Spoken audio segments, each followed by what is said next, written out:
The spiced coffee is sweet on my tongue, made with a generous dollop of honey, the way Crescentia always orders it. We sit on the pavilion like we have 1,000 times before, steaming porcelain mugs cradled in our hands to ward off the chill in the evening air. For a moment it feels just like every time before, a comfortable silence hanging in the dark air around us. I've missed talking to her, but I've missed this too. How we could sit together and not feel the need to fill the silence with meaningless small talk. But that's silly. How can I miss Cress when she's sitting right in front of me? She laughs like she can read my mind and sets her cup down on its saucer with a clatter that rattles my bones. She leans across the gilded table to take hold of my free hand in both of hers. "Oh, Thora," she says, her voice lilting over my false name like a melody. "I missed you too, but next time I won't." Before her words can make sense to me, the lighting overhead shifts, the sun growing brighter and brighter until she's fully illuminated, every awful inch of her. Her charred, flaking neck, burned black by the incatrio I had her served. Her hair white and brittle, her lips grey as the ersatz crown I used to wear. Fear and guilt overwhelm me as the pieces fall into place in my mind. I remember what I did to her. I remember why I did it. I remember her face on the other side of the bars of my cell, full of rage as she told me she would cheer for my death. I remember the bars being scalding hot where she'd touched them. I try to pull my hand away, but she holds it fast, her storybook princess smile sharpening into fangs tipped with ash and blood. Her skin burns hot against mine, hotter even than blazes. It is fire itself against my skin, and I try to scream, but no sound comes out. I stop feeling my hand altogether, and I'm relieved for a second, before I look down and see that it has turned to ash, crumbled to dust in Cress's grip.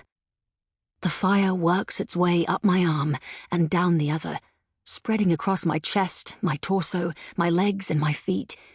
My head catches last, and the final thing I see is Cress with her monster's smile. "There.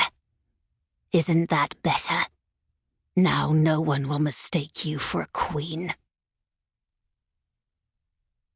My skin is drenched when I wake up, cotton sheets tangled around my legs and damp with sweat. My stomach churns, threatening to spill, though I'm not sure I've eaten anything to spill, apart from a few crusts of bread last night. I sit up in bed, placing a hand on my stomach to steady it and blinking to help my eyes adjust to the dark. It takes a moment to realize that I am not in my own bed, not in my own room, not in the palace at all.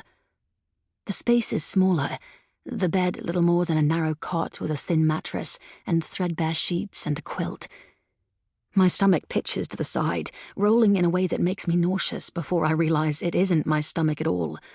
The room itself is rocking from side to side. My stomach is only echoing the motion.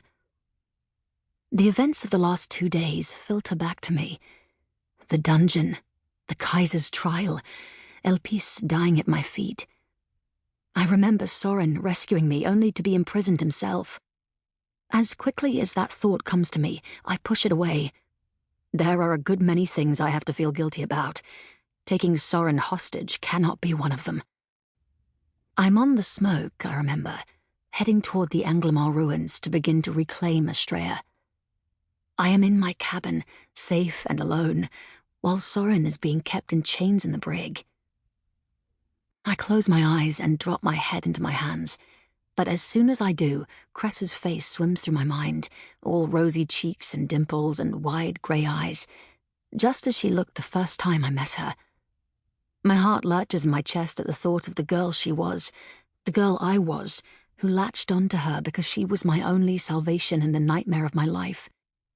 Too quickly that image of Cress is replaced with her as I last saw her, with hate in her cold grey eyes and the skin of her throat charred and flaking. She shouldn't have survived the poison.